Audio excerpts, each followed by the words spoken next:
Assalamualaikum warahmatullahi wabarakatuh. Di sini, saya dan teman-teman ingin mempresentasikan tugas dari mata kuliah Hukum Bisnis, yaitu tentang kasus penipuan investasi PT Cakrabuana Sukses Indonesia dengan beranggota 4 anggota. Yang pertama ada Abdul Haidir, yang kedua ada Alifa Nur Aulia, ketiga saya sendiri yaitu Julia, dan yang keempat yaitu Nur Laila. PT Cakrabuana Sukses Indonesia atau yang dikenal dengan CSI adalah sebuah perusahaan yang terlibat dalam penipuan investasi dengan modus menawarkan keuntungan tinggi kepada investor melalui produk investasi yang menjanjikan. Banyak masyarakat tertarik untuk berinvestasi dengan mendapatkan imbal hasil yang sangat besar. Yang kedua, investasi bodong merupakan suatu kegiatan yang mengklaim sebagai investasi tetapi sebenarnya adalah skema penipuan, di mana dana dari investor baru digunakan untuk membayar keuntungan kepada investor lama tanpa adanya kegiatan bisnis yang sah di belakangnya. Yang ketiga, yaitu PT Cakrabuana Sukses Indonesia menyediakan investasi berkedok koperasi, di mana CSI mendirikan koperasi simpan pinjam dan pembiayaan syariah atau biasa disebut dengan KSPPS dengan himbauan dana dari masyarakat melalui investasi emas dan tabungan imbal hasil 5% per bulan. Selain itu, PT Cakrabuana Sukses Indonesia ini juga mendirikan KPPS BMT CSI Madani Nusantara Kota Cirebon dan KSP Pandawa Mandiri Group Depok, Jawa Barat dengan melakukan praktek yang sama ke seluruh aktivitas PT. PT CSI menawarkan produk investasi dengan janji imbal hasil 5% per bulan dan akan menarik banyak investor. Dana yang dikumpulkan dari para investor tidak digunakan kegiatan usaha yang menghasilkan keuntungan seperti yang dijanjikan, melainkan untuk membayar keuntungan investor sebelumnya, mirip skema Ponzi.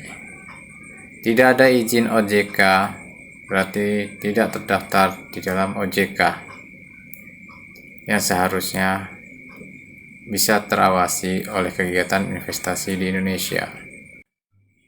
Kerugian finansial, investor dapat kehilangan seluruh modal yang mereka investasikan. Kehilangan kepercayaan. Kasus seperti ini dapat membuat investor kehilangan kepercayaan pada investasi secara umum, terutama investasi yang menawarkan imbalan hasil tinggi. Untuk selanjutnya akan dibacakan oleh Kak Alifa. Silakan. Yang selanjutnya yaitu proses penyelesaian kasus PT CSI. Yang pertama, OJK dan kepolisian melakukan penyelidikan terhadap PT CSI setelah menerima laporan dari masyarakat tentang penipuan investasi.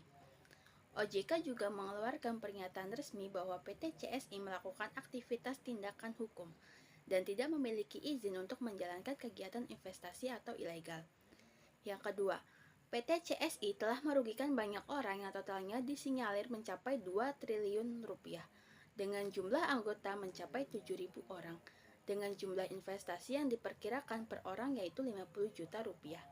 Yang ketiga, Muhammad Yahya dan 2 direksi PT Cakrabuana Sukses Indonesia PT CSI, Muhammad Yahya dan Imam Santosa berhasil ditangkap jajaran kepolisian Cirebon dan divonis hukuman 7 tahun penjara oleh Pengadilan Negeri Sumber Cirebon. Yang selanjutnya yaitu upaya pengembalian dana. Yang pertama, aset-aset milik PT CSI dan para pengelola disita oleh pihak berwenang untuk dikembalikan kepada para investor. Namun, seringkali nilai aset yang disita tidak mencukupi untuk mengganti seluruh kerugian yang dialami oleh investor. Yang kedua, proses pengembalian dana kepada investor dilakukan melalui mekanisme yang diatur oleh pengadilan dan lembaga terkait. Namun, jumlah yang dikembalikan biasanya hanya sebagian dari total dana yang diinvestasikan. Yang ketiga, beberapa investor mungkin mendapatkan kompensasi. Namun, proses ini bisa sangat panjang dan rumit, mengingat jumlah korban dan kompleksitas kasusnya. Perlindungan investor.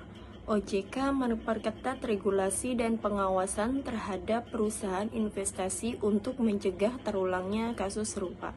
Semua perusahaan investasi harus memiliki izin resmi dari OJK dan mematuhi standar operasional yang ketat. Yang kedua, pemerintah dan OJK meningkatkan program edukasi dan literasi keuangan untuk masyarakat agar lebih berhati-hati dan kritis dalam memilih investasi.